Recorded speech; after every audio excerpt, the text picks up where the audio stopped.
For the record, these are Monte Cristo cigars and they don't hold fire for shit, but we give them a try.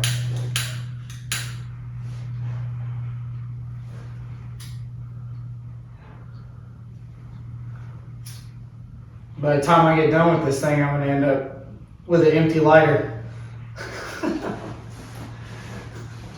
Oh, this is all fuel. I'm having to fucking fight this thing. It's frustrating too, because like, I'm searching all the time for a good cigar. Right.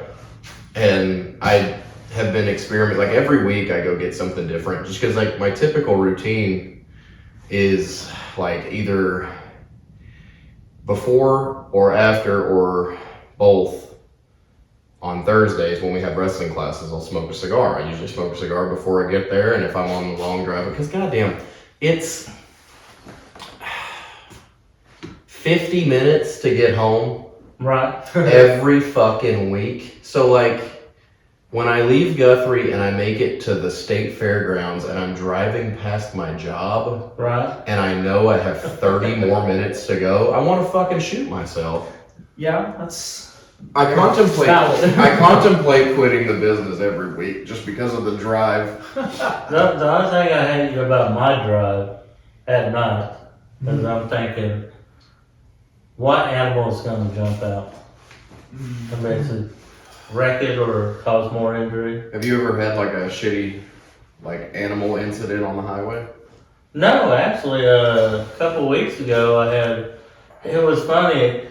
It looked like the raccoon was trying to commit suicide. Because he was in the middle of the road, and I had to stop and go around, and there was a car behind, and hopefully the raccoon got out of the way. And that poor fucking raccoon finally worked up the courage to jump into the street, and he just fucked his whole day up.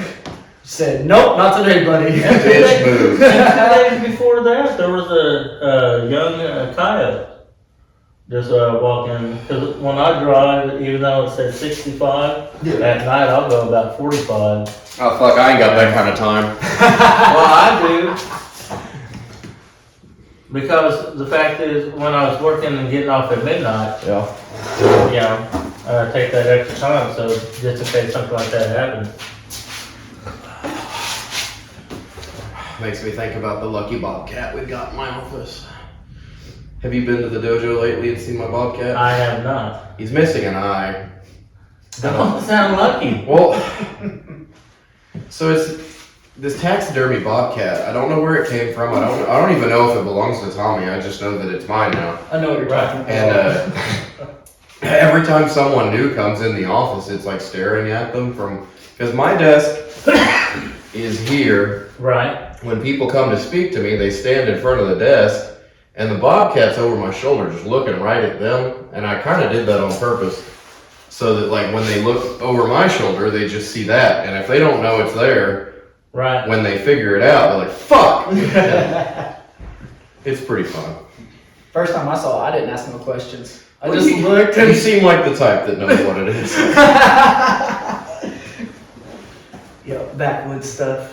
Yeah, so tell me about you, like, since we're talking backwoods stuff, like, have you had any crazy incidents like that on the highway? Oh, more than I would like to count. Cigar's pissing me off. When I got my first pickup truck, I was actually leaving my grandparents from the west side of Guthrie and plowed through a deer. Just kept going, like, Plowed through it. Yeah, like it jumped out in front of me, and I've always had big trucks. Bro, I saw a video of a semi. There's a dash cam on a semi truck. And it just said he's probably fine.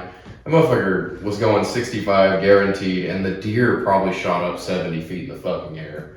He hit it so hard that it went off like a pinball. Like straight to the sky. And that was one of the fucking wildest things I've ever seen. And I was impressed because I was like, the driver didn't even flinch. He didn't. Like, the steering wheel didn't move. He just fucking par for course, just kept on driving. He did shit. Well, some of those guys, they have those giant headaches, or it's not a headache, it's a guard, the front end guard, what the fuck you call it? But those are made out of like 2 7/8 pipe. Yep. Like steel pipe, and if you hit that shit, like it's not hurting anything. Right. Except for what hits it, you know? And big old cattle guards, that's what I've always had on my pickups. Cattle guard, there you go. Yup. It's there for a reason. Fuck, it ain't for cattle. No, and I've never had to use one on cattle. Well, see, the only cattle guard that I'm aware of is those motherfuckers they put in the floor Oh, for yeah. driveways and shit. And because it kind of blows my mind that cows are too stupid to figure out how to walk through holes in the ground. Right. Yeah. But it works, it keeps them in. But they'll walk through barbed wire and cut themselves to pieces. Well, they drop those cattle guards in anywhere from like 8 inches to like 2 feet. 2 feet. So you drop down in there, you're just like, oh, I had shit. an agriculture class when I was a sophomore in high school, and I was making those left and right. We were just fucking FFA? 5 or 6 guys with acetylene torches and fucking 2 welders at the end, and we were just cutting pipe and fucking they'd tack it all together and then they'd put it on a flatbed and they'd sell it. So we were basically like doing child labor and getting an A for it. We did that at FFA in Edmond too. This was just an ag class. I was just supposed to learn about the cows, not fucking keep them in or anything. Oh, when you're in FFA or ag in any school district, you do the labor. I was in 4-H for about a week. So I was in the fucking 3rd grade. And I go to my first day in 4-H to give it a try. It's like a welcoming day. They invite new people to come check it out. I'm 9 years old and they want to do like they have a president, a vice president, and a junior president. Mm-hmm. Well, they have nobody in my age group to nominate for the fucking vice president, or for the junior president. I'm the only one there. So they were like, hey, first day, junior president, congratulations. And I was like, I didn't even know if I was going to come back or not. Second fucking day, it was like the next week, junior president's not there, or the vice president's not there, the president's not there. I'm 9 years old and I gotta like run the meeting. I'm like, this is bullshit. Like, I don't want to be here. Welcome to farming. I immediately was just like, get me the fuck out of this. I want no part. I just came for the hayride and the fucking bonfire, man. They're like telling me I gotta raise chickens and shit now. I'm not ready for this. Yeah. My whole family grew up around that lifestyle, the rodeo, raising cattle, livestock, just all that stuff. And it's, you learn it at about the age of 3 to tighten up and get over it. We birthed a few cows in my day. Ronnie, you're not a country guy, are you? You're from the No, city? but funny thing is, we lived out in the country for like 2 years. And you got a twin brother, so you got Twin brother. So a couple of incidents happened out on the farm. First time I ever learned about sex was 2 horses going at it. And we're on top of the roof. That's interesting. And just watching. Next thing you know, we had a cat that actually, we thought it was a rat. Come to find out it was a raccoon. And this raccoon, we were raising it, and he would only go under the couch and steal my dad's chicken. Sure. And go, so we had to basically get rid of it like it walked away. and then we were coming from a pond. My older brother, he ended up just going through, those fields that has the birds and the dirt and all that. Yep. He guns it, and I'm looking for my dog, and I bumped out of it. He was going 65, and I flew out and rolled. The only painful part was when my mom was spraying me down, and it burned, and then there was another deal when I came face to face with the rattlesnake. Hey. Where was this at? It was over in Rockin Hill. What the hell? You're supposed to say Indian Charlotte, North Carolina. Indian Hills Road. I know Indian Hills Road. Now, I got a speeding ticket in Asheville, North Carolina, when I got there. Didn't realize my Challenger could go within a few seconds from 50 to almost 90. Challenger, like, I remember when the big selling point for Dodge vehicles was it's a 12-second car. Right. It's a 12-second car to get you a quarter mile in 12 seconds. And like that was supposed to be a flex. It was just like every motherfucker in America is gonna get a speeding ticket. Yup. What's your first car, Dale? My first car was a 1998 maroon Toyota Camry. Camry's not bad. My grandma showed up to the state fair at 1998 with a bag full of cash. Walked in and said, "I want that one." And the guy goes, "There's a protocol for this." She opens up the bag and he goes, "Sir, we need you to come over here." He called his manager over there. And She bought it from the fair? Yeah. Wow. That's fun. She bought that car from the fair in 1998. Those are just the fucking like floor models. You never see people drive off with those. That's fun. We had that car until, look, my grandma, she drove it from 98 until 2006. My dad drove it from 2006 to 2010. Then my grandma said, "Give it to the boy, let him drive it for his first car." I drove it for a few years, and then 2016 or 17, it was parked in our front yard. So what year did you say this was? 98. From 98? Damn. Yeah. When the car here's the bad thing though, the car, like it didn't even total out from anything we did. Someone hit the car in our You neighborhood. put 500,000 miles on it. Yeah, someone totaled the car in our front yard. Some drunk driver hit the car. We went outside. And that motherfucker had full coverage and they got another brand new Camry. No, we didn't. What a man. You better believe if that happened to me, I would not fucking shut up until I had a brand new Toyota Camry in my fucking driveway. Drunk motherfucker drove into my parked car. I was gonna give it to my children, you son of a bitch. I expect a brand new Camry. Or just get me a fucking new motor in an old model. I don't give a shit.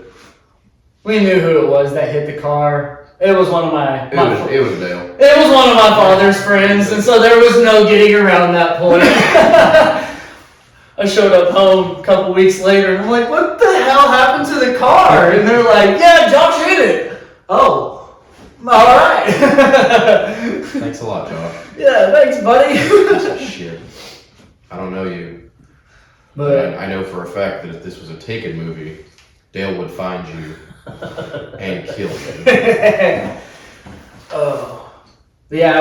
After that car, I never owned another car besides this little one. Now Oh, yeah. it's always been my last. What is that called?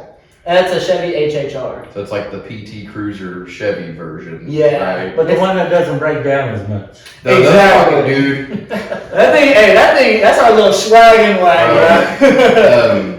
There was a wrestler years ago. He's a pretty good friend of mine named Pete.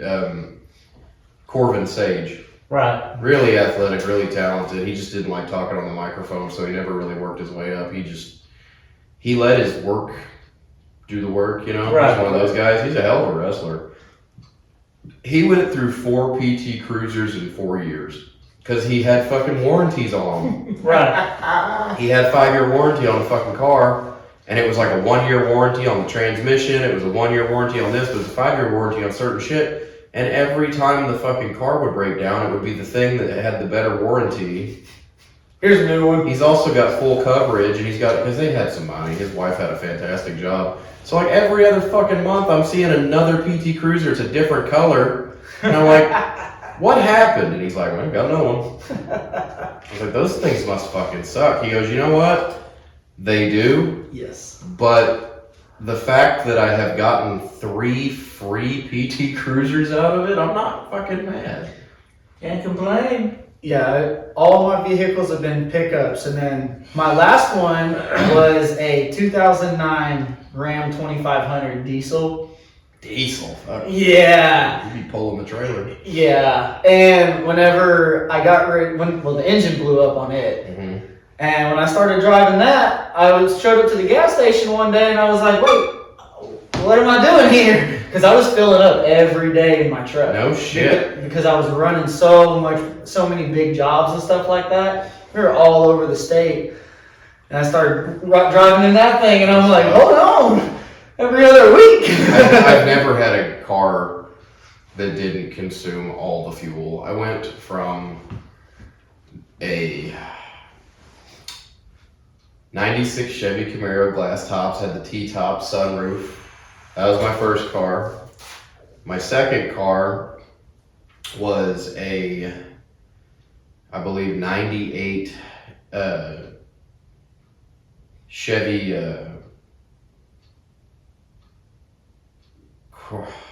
Caramino? El Camino? No. I did have an El Camino. No, it's a nice front end, but it's got the flat back. I can't remember what the fuck it's called. I'm gonna draw a blank. I'll come back to that. My third car was a 1995 Dodge Caravan. Fucking my favorite car of all time. I love minivans. Dude. So I'm parking the baby blue Dodge Caravan next to the fucking Camaro. And I'm saying to girls, and I'm 19 years old, I'm saying, you want to go to the drive-in? And they say, yeah. And I say, you want to take the Camaro or you want to take the Caravan? And they would all say the Caravan. Because I had it fucking hooked up. I had the futon mattress, I had the mini fridge, I had the small TV with the Xbox hooked up. I had fans, I had lights, I had bells and whistles, and I had like all the fluorescent lights that came around. I hooked that motherfucker up. I might as well have painted a mystery machine on the side of it, you know. The only problem with that was I had to put the automatic fan switch in the bottom, hardwire it to the battery. Oh. The front end fan would never fucking come on. So the car would overheat all the fucking time. We couldn't figure out why. It's because we've been driving it without the fucking fan on. Right. Like no radiator whatsoever, like just burning up every day. Old timey vans. I fucking love that van. I'd buy one today. But yeah, I gutted the fucking seats out, put them on the porch. We were like absolute trailer trash. I had a legit sofa and 2 Dodge Caravan back seats on the porch, and we'd all just sit on the porch and fucking hang out, smoke cigarettes. Back when Bluetooth was really popular, we'd be sitting there, hey man, Bluetooth me that song, would you? And sit there with our phones, you know, right next to each other. Oh man, I got a story. You just said it's good stuff, ain't it? Yeah, you said putting the chairs up on the porch. Well, there was one time I had been on a job site when I was working in the oil fields, and I come home and my dad was like, I got us a hot tub.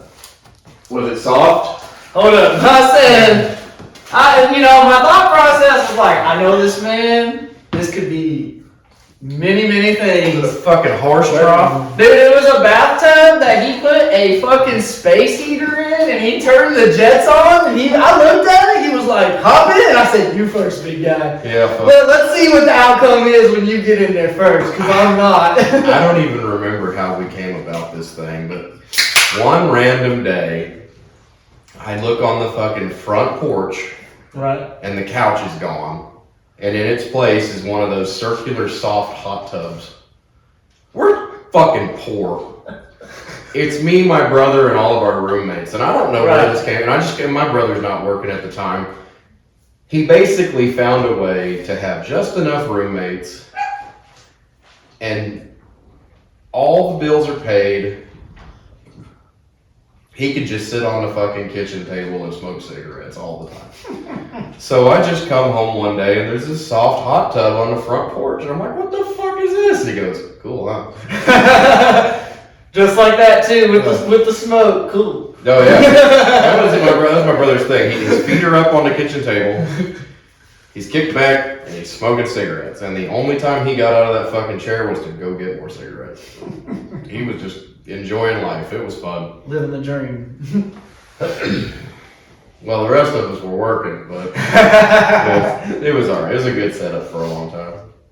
No, man, that soft tub was pretty cool, but it got us in a lot of trouble, because here's what happens after a while. Mobile home patio furniture, like, when they build these decks, they build them with the cheapest wood available.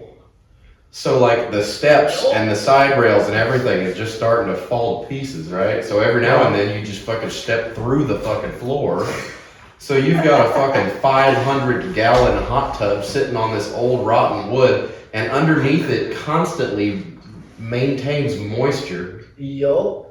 And before you know it, the fucking porch starts to sink in because the wood is collapsing. Right. So we have to drain the hot tub and turn it on its side, and we roll it into the backyard.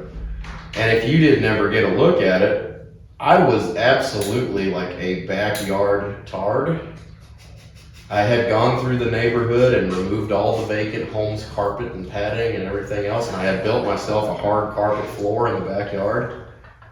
Because what happens over time is all that grass dies, right? And then when the mud solidifies underneath it, it's like it sucks a carpet down nice and tight. Yep. So you might get a gopher mound every now and then, but you've got a hard surface, and it's the safest place in the world to take bumps. It's softer than the ring.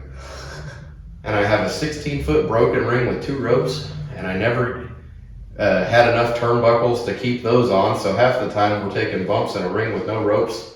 And we don't have a canvas, so we're just laying the fucking carpet and the padding on it so we can take bumps on it. The wood's in good shape, but the ring is shit, and I don't know a welder at the time, so we're just working with what we have. Right. But any chance I see somebody with a U-Haul, I go look and find out which house they moved out of. Go get a couple I got statute of limitations on my side. Go get the fucking doors out of it. There's, hey, double wide trailer, you've got 7 or 8 tables to go through, you know, double living room, 4 bedroom. That's a shitload of carpet. Then you have one random cop come by and be like, "Where'd you get all that?" Just here when we moved in. Guy down the street gave it to me. We redid the carpet last year, and I wasn't lying because Mom had just come into some money and recarpeted the whole fucking house. Yeah, that was good stuff. I did have a 170-pound dog. What kind? Oh fuck. You're gonna fuck with me now because I got another one just like him now. It's not a border collie, but it looks like one. It's a Great Pyrenees. Oh. It's one of the black and white ones. They're huge. But this dude's name was Muttley, and on all fours he's this high off the ground, right? He could hug you and rest his elbows on your shoulders. Shit. And he lived off pepperoni and jalapeno pizza and McDoubles. Nice. That's what I fed him. So I'm coming home every day and I'm kicking back on that couch, right? And I'm just, I'd go get food before I came home. And if I was working at Sonic at the time, which I was for a while, I'd bring food home for him. Once that French fry tray gets scraped out, you just shove all that stuff into a brown bag, take it home with you. Well, if he wasn't eating dog food or cats from the neighborhood or, moles or gophers or raccoons or whatever, because he had a 5-mile wide radius that he would just patrol. He was the biggest fucking dog in the neighborhood, dude, and there wasn't anybody that would fuck with him. That's how the Pyrenees is all. Dude, when he would come home, they're fucking sheepdogs. Yup. When he would come home, so there's a gas station probably 3 miles down the road. I'd be coming home from the city and I would see him at the gas station because that's where the fucking pizza is. Right. Somehow he figured that out.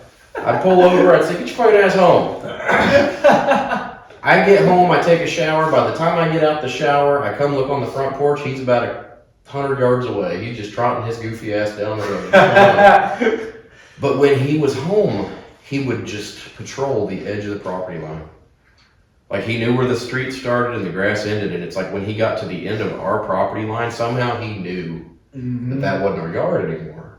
And he'd just bring his ass on back. When you had people walking around the neighborhood, just exercising, or if you had kids going up and down the street, or if you had people coming through the neighborhood and they had dogs with them, he would make damn sure those dogs did not get on my grass.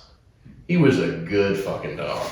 Yeah, those Pyrenees I got a buddy that when I was working out at Langston, he had 4 of them out of his property. That's a lot of food, dude. Yeah, it is. And those things, they would literally scavenge all the way out from Coyle Road all the way out to Highway 33. And I'm like, "Dude, your dog's okay?" And then I stared learning about Pyrenees. Yeah, no, they're bad motherfuckers. Yeah, they are. Well, the one his name was Muttley. And anyway, did you ever watch like the old Hanna-Barbera cartoons? Muttley? Yes. Yeah, it's that dog, right? I can't remember the villain's name, but it was the bad guy had Muttley with him. Anyway, right. I didn't name him, I acquired him. He was already like 2 years old when I got him, and I kept him until he got hit by a car. Well, here's what happened. He had been hit by 3 cars and lived. Damn. Because he would fucking try to bite tires and shit. Well, whoever ran him over, they ran him over with intent. They were sick of him fucking with their car. So I get a phone call. Malice. Yeah, no, they drove into one of the people's yards and hit him in the yard. Oh. Like maybe 30 feet from the street. Like they went and hunted him down. Jeez. Well, anyway, it was really sad. It really pissed me off. But I knew one day I'd get another one, and I did, which I got Minnie now. And my little boy named Minnie. So when he died, that's a 6 foot long animal. Mm-hmm. It's a 170 pound dog. Mm-hmm. He got between 130 and 200 pounds at one point. A big old mean motherfucker, right? And the only person he was nice to was me. But if I ever brought a girl home, no shit, when he would jump up on their shoulders and hug them, they would hide behind him. He was fucking, I mean, he was twice as wide, twice as high. Like, I dated this one girl that was like maybe 5'4", 5'3", something like that. And when he put his elbows on her fucking shoulders, she just disappeared right behind him. It was one of the wildest things I'd ever fucking seen. Mom loved that dog. It's a big dog. Anyway, I go pick him up. I've got to carry him back to the house. Yeah.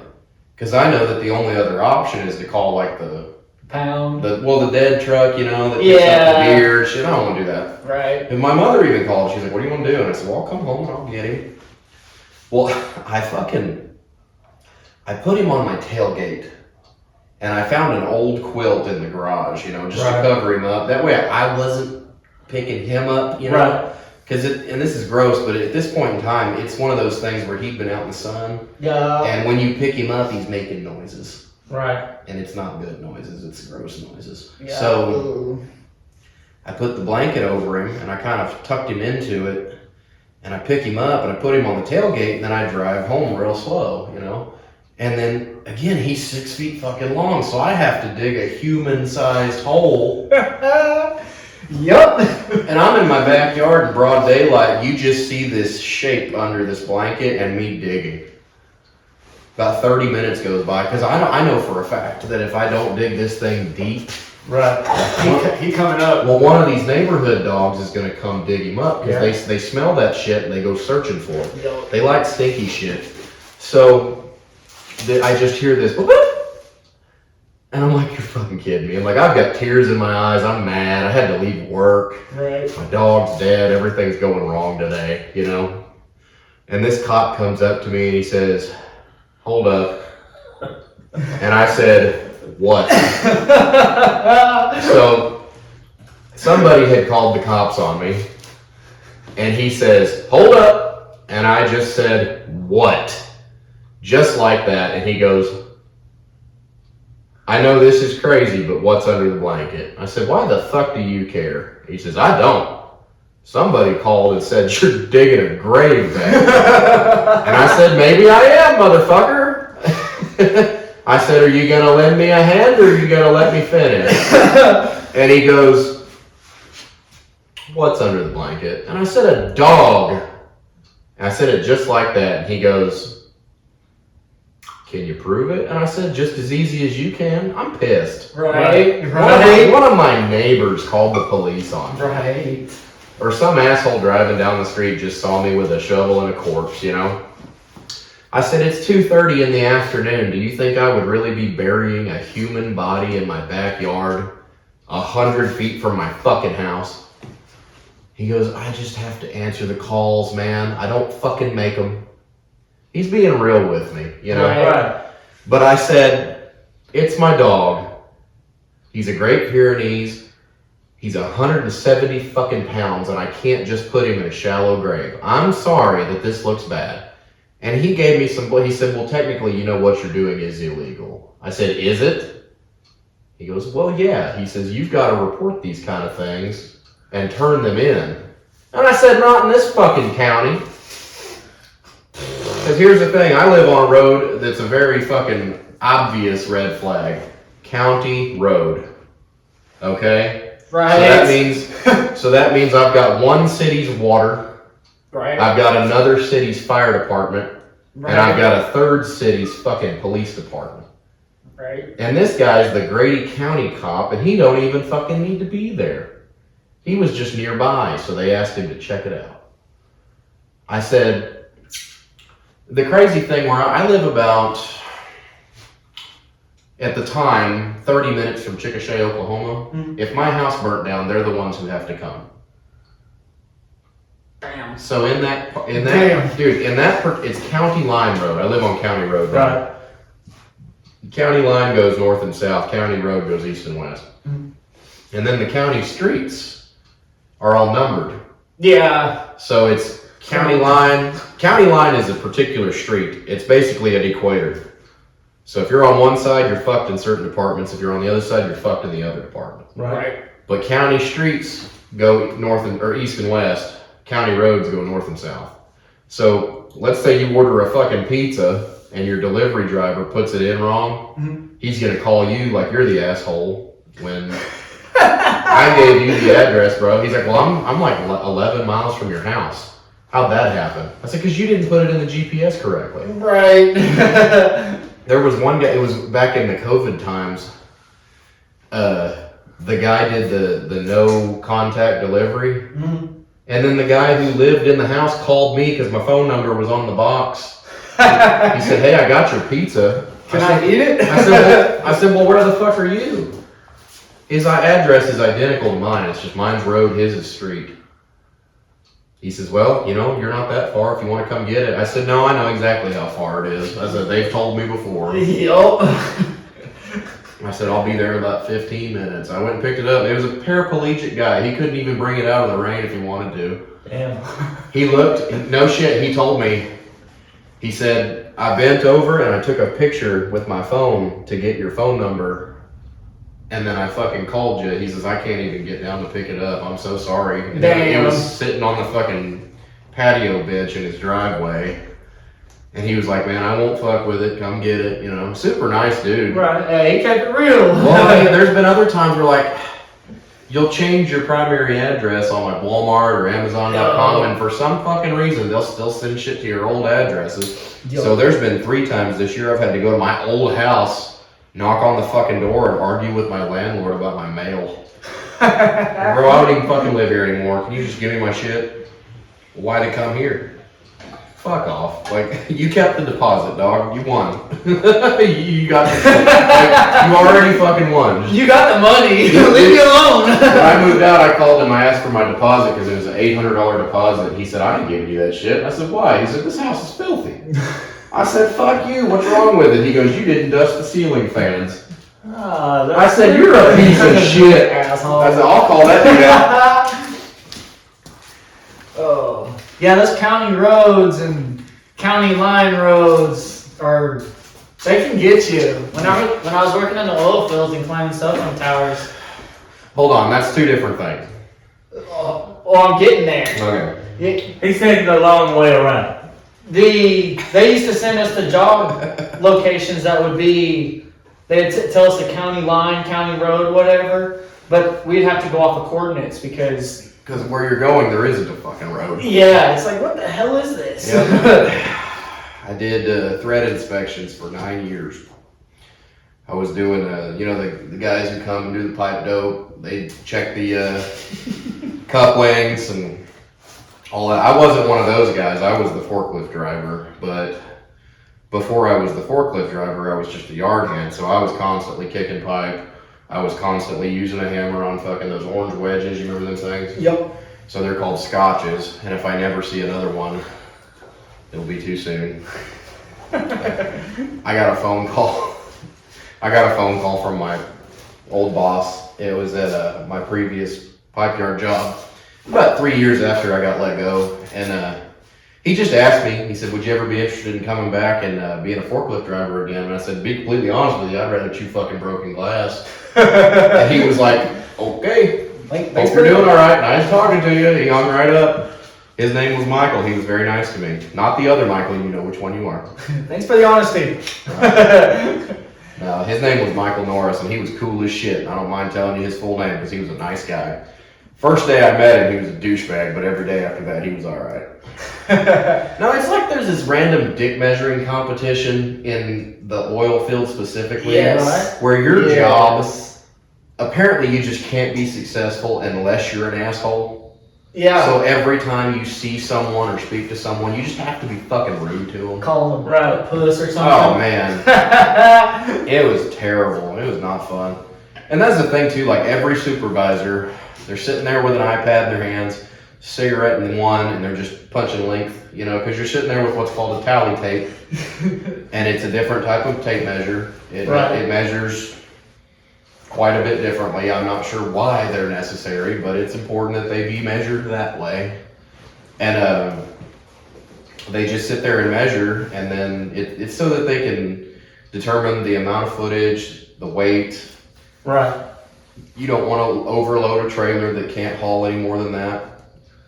You'll have some truck drivers come in and say that they can only haul 43,000 pounds, and you tell them straight up, like, your load will be maxed out at 46,500 pounds. Yup. Otherwise, you can't have it.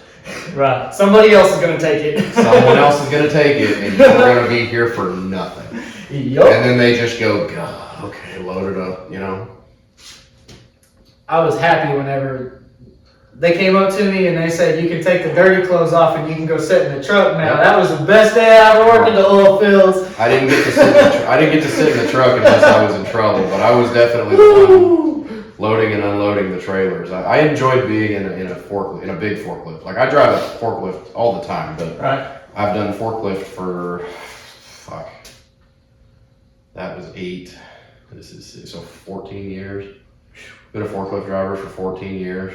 Damn. I've almost driven forklifts as long as I've wrestled. So like, the only thing I've been longer in my life than a forklift driver is a fucking wrestler. That's wild. Which, if you didn't know, this necessarily isn't a wrestling podcast. It's just a podcast. Hey. But I like talking to you guys and learning about you personally. So like, me and Ronnie, Yeah. we're basically family now, you know? Right? But I don't think we've ever really taken the time to ask about like your personal life before, you know, we met. But since we do shows in prisons now, we do stuff for Joseph Hart. We've tried to do stuff for Mabel Bassett. Right. That's still pending, but you've been in corrections for 20 plus years. Since 99. Since 99. So longer than BCW's been alive. Long time. That's Tommy's thing. He says burning bridges since 99. Right. No, jobbing people and burning Jobbing bridges people. since 99. Which I think is a great fucking tagline, but it's not exactly friendly. No. UWO's catchphrase is more than wrestling. Right. And his is like, yeah, fuck people. We're trying to bring people together. And I love Tommy, that's a joke. I'll get him on the podcast eventually when he's got but he'll be fucking trying to tell me shit that ain't true the whole time. That'll be fun. That's his big thing, is stories that are just like, he told me a story once about this wrestler from Texas who then moved to Arkansas, who's a big deal in the NWA right now. His name's Tim Storm. 300 pounds, 58 years old. He's tan as fuck. He's a phenomenal wrestler. Yeah. He's a very nice man. And he was telling me a story about him that was completely fucking true, but it was like, he was telling me the story as if like all the cool shit was happening because Tommy was making it happen. And I said, Tommy, you know I was there, right? He goes, well, then you don't agree with me. And I said, you know what? This time, I will. Sure. Next time, we'll tell the real story. Which I'm not going to get into specifics on that one, because that one probably does have a statute of limitations. No, I got a lot of, there was one time I got a lot of heat because I told a story about Matt Bourne, who, I won't speak ill of the dead, but I spoke ill of him while he was alive. Mm-hmm. And it was because he was doing the most impressive thing I'd ever seen in my lifetime. He was taking painkillers and he was putting them in his chicken wings. Instead of drinking them with water, he would shove them in his chicken wings and eat the chicken wings. It's like putting fucking pills, like putting pills and cheese for your pug. I got a lot of heat because they're like, there's no way that's true. And I was like, no, it's true. And it was more than fucking like pill. It was all the pills. And I was just glad nothing happened to Matt that day because like the next morning, because we did it was like a pre-show meet and greet at a bar, and then the event was the following day, and they put us up in hotels. And fucking Bushwhacker Luke is there, Tim Storm is there, Doink the Clown's on the card. They brought a bunch of like high-level indie guys in, and they hired my company, the one that I worked for at the time, to come in and put those guys over. So it's like, we're going to lose all the matches. It's a showcase, so they're going to win all the matches. Right. No fucking problem, because we're all getting paid the same. Right. But the funny thing about it was like it was a big fundraiser to try to build a playground for kids at this church. There's like a boys' home or something. This has been 10 years ago, and we find out at the end of the night that the promoter didn't make any money. Well, he drew a little bit of a house, but he didn't make enough to profit, right, or at all build a playground. Like that wasn't going to happen with the amount of money. He might have made $500, and it's like, are you going to buy a swing set off Amazon? So we have to chase him down, and we have to find him and get our fucking money because we were all promised pay. Right. And there was this wrestler named Maniac Mike who he was quite literally a fucking psycho, but he was the sweetest, kindest, nicest man I've ever met in my life. And he wrestled Luke that night, the Bushwhacker. And after it's over, you just hear, because Luke was old at the time, and this is 10 years ago, so he's old. He's old, and he's at the end, right, of his career, not his life, but. He just looks at this guy and he says, Mike, can I tell you something? And he goes, yeah, what do you need? Anything. And he goes, this is after the match. He goes, it's a fucking work, right? You beat the shit out of him for real. The funny thing about that is they had to wrestle each other the next day. Oh. Because that was a Tulsa show. We had a Sunday OKC show the next day. They were working each other again. And it was hilarious because he was like, if you do that shit tomorrow, I'm gonna fuck you up. And he's got like an Aussie, because they're from New Zealand. He's got like an Aussie dialect. His accent is very like Australian. Straightforward, mate. Yeah, I don't know, New Zealand and Australia, there's the same shit, but the motherfucker sounds like Crocodile Dundee, right? So I'm just sitting there in the corner laughing because this is happening at the same time that Mike is in the corner over here. He's got this promoter by the throat saying, you're going to give me my fucking money. And you're going to pay all these guys too. So he says, okay, give me a minute. Just give me a fucking minute. There's 10 of us and we're all owed pretty good sums of money at the time. It's pretty good for me anyway. And by the way, that was the night that Tim Storm ran my ass for 22 straight minutes and I had to crawl into the locker room. I make it through the curtain on my hands and fucking knees, and I say, if somebody doesn't give me a bottle of water right now, I'm gonna fucking pass out. And he steps over me and says, great match, babe. And like, he wasn't even breathing hard.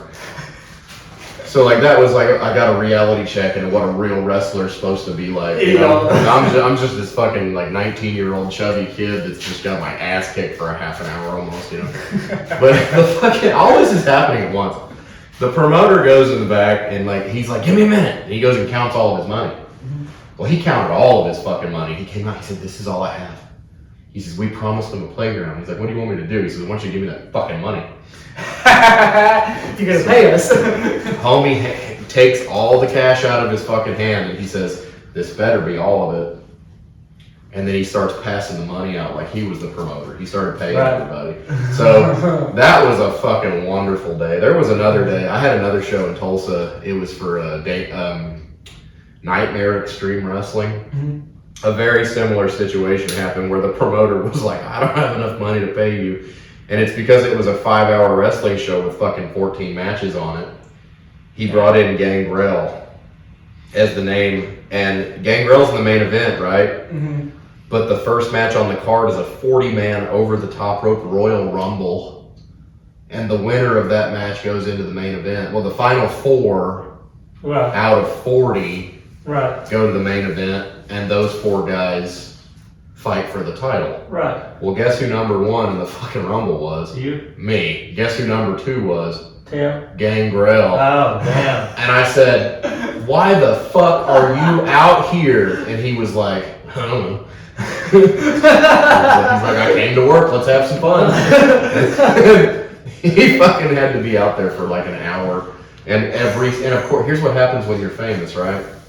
He's the name. Right. Every person who comes out for the Royal Rumble, guess who they came to absolutely first? Him. Yep. Every fucking person goes straight for him, and he's like, Jesus Christ, give me a break, right? Right. And he didn't get one until like the last few people were, chicken shit, and they weren't gonna fuck with him because they knew that like if they weren't up to par, they would get criticized, or if maybe they made a mistake, they would get criticized, and they were afraid to be criticized. Well, I got him alone for 4 minutes, Right. or maybe it was 5, I don't know. But it was a fucking rumble, so like, the first 2, they get the first few minutes. Right. Shine it up. So we got longer time, so I was like, dude, I know all your shit, just do all your shit. He was like, okay, cool. So he beat the fuck out of me the whole time, and I bumped and I fed and I sold for him, and I had a great time. Hell yeah. I got to get a lasting impression with him, Right. And it was funny too, because like there was only supposed to be like maybe 9 matches on that card. Right. Well, the promoter, every time he saw somebody else walk in, he'd be like, you wanna work? And he'd add matches. Halfway through the fucking show, he's adding matches. I remember my brother was on that card, and he showed up. Crazy. He showed up at intermission. They were like, yeah, we're gonna be late, and they weren't expecting anything. They just Right. wanted to come for the experience. It was the first time in Oklahoma there had ever been an event with an 8-sided ring. Right. Not a 6-sided, an 8-sided. Twice as many, and half as necessary. Like, not fun. There's no point to an 8-sided ring. And, well, here's the thing. Go to the fucking hardware store and find out how much a fucking 2x12 is, right? Right. Well, a regular 18x18 or 20x20 ring, you just buy them 18 feet long, right? Well, when you have an octagon or a hexagon shape, they're cut at angles. Yo. So you can't just fucking throw them in. Right. They have to go in certain fucking places. And the Yeah. smaller you get, it's like a puzzle. It's the dumbest, easiest puzzle in the world. Right. But if you can't find the board you're fucking looking for, you're in trouble. And then when you try to fucking pop them in, it's the biggest pain in the ass in the fucking world. Not to mention a 4-sided ring. You got beams that go this way, you got beams that go this way. Right. Maybe 3 across and then 2 across. Well, this motherfucker, it's 4, 4, 4, and 1. It was the dumbest shit I'd ever seen in my life, and it was like bouncing on a trampoline. And then it's real rope. So when you're bouncing on the rope, you have it. Well, no, here's the thing. You're used to cable. Right. You haven't been in a real rope ring yet. Right. Yeah. Here's the thing. When you bounce off cable, the whole thing comes down, the whole thing comes up. Right. When you bounce off of a fucking rope, just the part that you touch goes back. The rest of the ring stays. So when you run, you're going all the way back. And it feels like you're going to be able to have the front row touch your back. But the only thing and now all rings are the same. Don't get me wrong. After a while, you'll realize that it's all the same shit. Right. But when you get in there, the only thing I've ever learned that you can do in a 6-sided ring that you can't do in a 4-sided ring is you can have a drop down tackle with 3 people. You can have 3 people crisscross at once. It's kind of fun. Yeah. So like instead of just zip zip, it's zip zip zip zip zip zip. Oh, that's, yeah. It's fun. And then, throw an arm drag or a leg drop or whatever. But the fucking same shit happened. He booked too many people. He ran out of money. So there was this fucking guy. His name was Blake Albright. I believe it was Blake. It might have been somebody else, but he goes up to, no, it was Max McGurk, Mike McGurk's kid. And he says, this isn't the amount of money you promised me. I don't give a shit what the gate was. You're gonna fucking pay me. Right. And it's the same thing. There's just this horde of people, like a swarm of people, chasing the promoter down for his fucking money, right? And he says, I'll go to the ATM. And he goes, yeah, you fucking do that. He goes over to the ATM and he pulls some money out and he hands it to these wrestlers. He's just giving them 20, 20, 20, 20. He gave me, I was in a triple threat tables, ladders, and chairs match that day. He handed me a $20 bill and asked me if I was willing to split it with someone. So I was pretty fucking pissed. So you know what I do when I don't get paid? I think I've told you this before. I might not have ever told you this. Well, I told you earlier that I had a ring that needed some turnbuckles. Well, he had a fucking ring with 16 extra turnbuckles. You don't get paid. So, you don't get paid. They're worth like $30 a piece.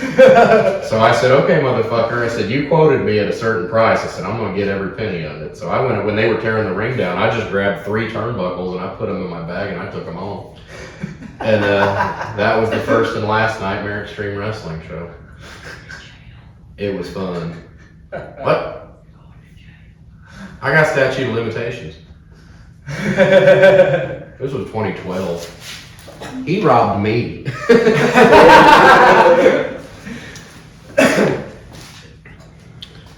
I've been in a couple of those situations where they're like, yeah, I can't pay you this time. Fuck you. Okay, well, I'm gonna go grab some equipment that's gonna pay me. Here's the thing. I've done this more than once. So like if they're like, well fuck, we can't find this one thing. I'm like, I have it. I'll be the first person to tell them that I have it. They're like, well, why do you have it? I'll be like, when you pay me the money you owe me, I'll give it back. Yeah, that's fair. You promised me a certain amount of money. That's fair. It's not even just business at that point. I understand that at the level we work at, like, there's not a lot of profit going on unless you're the promoter. Right. But even me as the promoter, I don't make any fucking money. Right. Because guess what? Every penny that I make, I put right back into the business. Because we just did a show in Tuttle. I was given a fog machine, but it wasn't the fog machine I needed. So I went and bought a $210 fog machine that's got strobe lights and all kinds of other shit.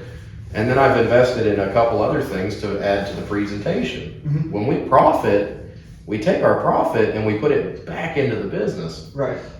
It's always been like that. And you know, eventually when we have everything we need, right, then we'll be able to start putting money in our pockets. Right. You know, and then exactly what you do when you're like making overhead, yep, you can start investing in other things to help give you more profit. Mm-hmm.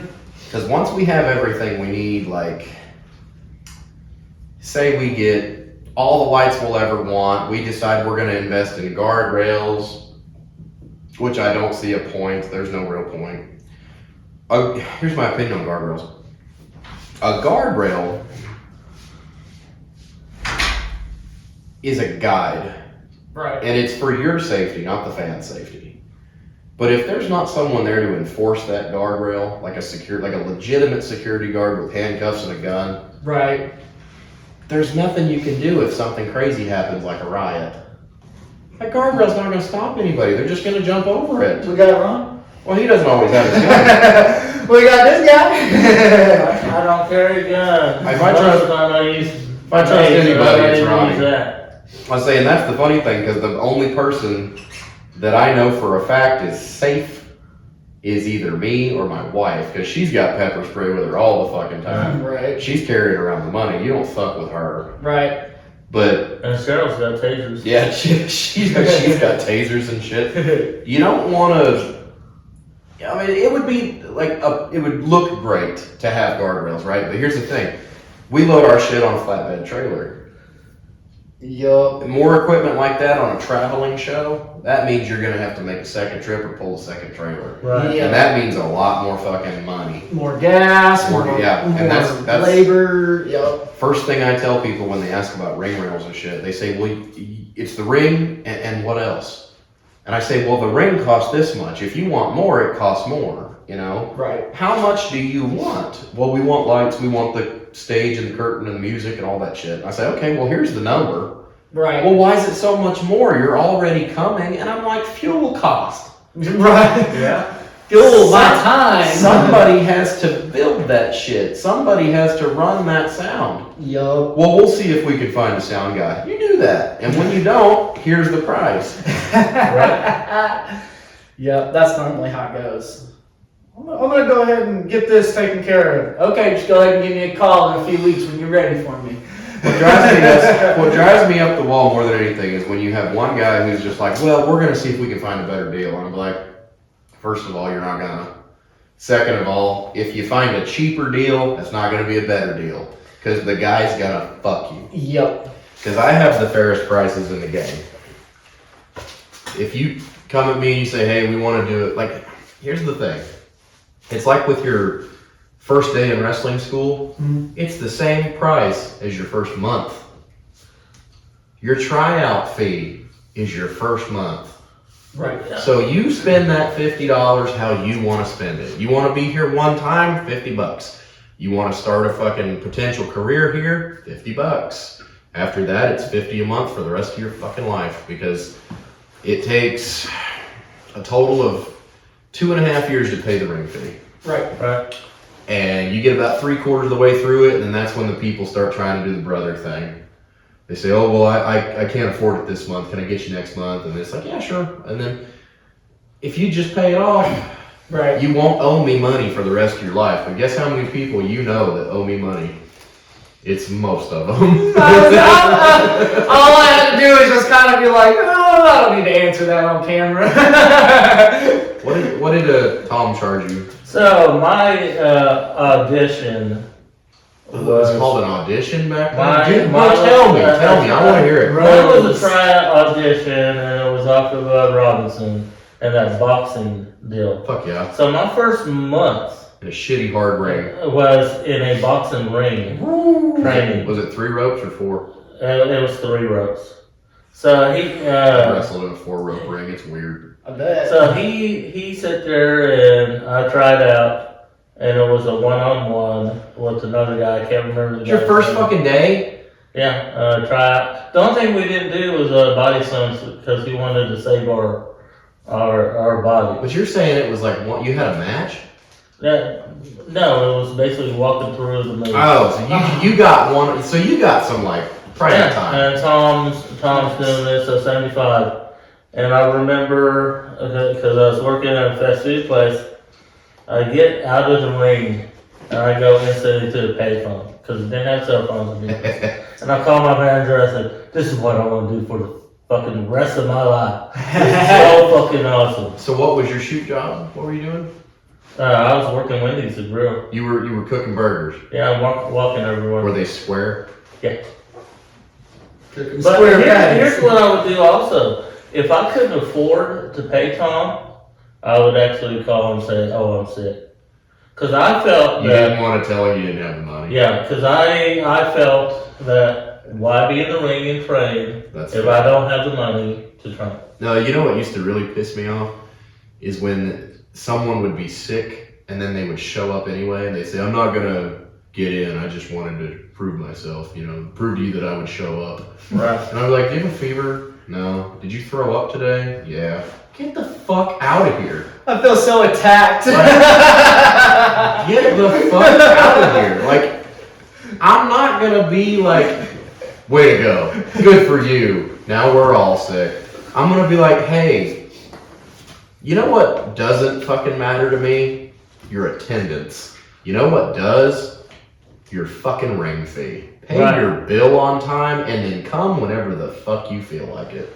Right. But I If ended up. if you're not consistent, I don't give a shit because I got paid already. Right. You're only gonna get as good as you want to get, you know? Yup. You know? That's true. I So I appreciate you being dishonest. I ended up actually getting injured at work, and when I got a settlement, I bought me a car and I paid Tom off. You paid your ring fee. Fuck And I yeah. paid it in advance because I had like $800 left, You know, and he charged $1,500. yeah, that's what I charge. Yeah. So Tom charged 15. Sooner World Class, they didn't have a school, so they didn't charge. They just had training. Right. They had, it's completely different fucking setup. It was not designed for students to come in. It was for the regular guys that just needed to come in and work on their shit. So like, Right. I'm the only student in that school. Right. Because there isn't one. Like, when I joined what they called the Underground Academy, I was the only fucking person in it. So I spent the first 2 years of my life just getting the shit kicked out of me by people who weren't trainers. But it was like, hey, come here, I want to try something. And they would try new things on me, and I got stretched every week. And I didn't hate it, but eventually, I'm asking the my technical trainer was the guy named Travis, and I love that guy to death, but he didn't really train me. He was the manager of the building we had the classes in, so he was always doing other things, like if there was a plumbing issue, he's doing that. If there was an electrical issue, he's doing that. If there's a merchandise issue, or if he's got to go get, concessions or what, he's doing everything else. Mm-hmm. And then he's also booking the show and main eventing most shows because he needs to be last or first so that he can also run the sound and operate the whole fucking deal. Right. So one day, I just asked him, I said, are you going to charge me ring fees? And he was just like, no. And I said, why? And he says, because you've been up here getting your fucking ass beat for 2 years and nobody taught you shit. You just took an ass whooping the whole time. And he says, and you're pretty good, so I'd say you're trained. And I was like, fuck yeah. So like me personally, I didn't pay financial dues at the time. It was physical dues. It was tear the ring down, set the ring up. Because here's what happened. Like, every week you come to class, the ring's there. Right. And it's ready. Right. Well, that's not how it worked in this building, because when we weren't doing wrestling, it was quinceañeras and weddings and all kinds of other shit. So I would get to the building at noon on weekends and set the ring up by myself. I'm dragging boards by myself, and my brother would come sometimes, but like we're in different vehicles at the time, so like unless we were together, we weren't. And I have to set this ring up before everyone else gets there. Right. So by the time they're coming in, it's 3-4 o'clock, and I'm getting the ropes tightened up, and then they're like, "Hey, come here, let me try this." So I'm exhausted, right? Because the rings are heavier when they're older. Yeah. Right. The ring I set up is the ring you set up in Guthrie. Gotcha. So do that by yourself. No, I'm good. And but the problem is the building is probably like 100 yards long. I don't know the square footage, but it's an old theater. It's a single room theater. Mm-hmm. The ring is up against the wall on one end, while we set up the ring on the other end. So I have to carry that shit all the way across the room. So I'm balancing these heavy side rails, trying not to scratch the floor. And then the fucking catch is there's a ramp that it's from the ring all the way to the stage, and the fucking ring is under that ramp. Yeah. So you have to move the ramp, which is a big, heavy wood fucking ramp. Right. Get it out of the way, build the ring, then build the ramp all the way from one end to the other. And if the fucking ring is this far away from the fucking ramp, you gotta scoot it. Oh. So I have to wait until everybody shows up and tell them, hey guys, I fucked up. I didn't get the ring where it needs to be. We gotta all get on one side and push. It fucking sucked. Because everybody's just like, God damn it, like, why did you put it where it's supposed to go? I was like, how the fuck am I supposed to get it perfect every time? Right. I can't get it perfect every time. And I'm doing this by myself. By myself. So finally, like, they put an article out, like, they did one on a website, they did another in the newspaper, and they said, pro wrestling classes. And then, like, 3 people showed up one day, and I was like, holy shit, help!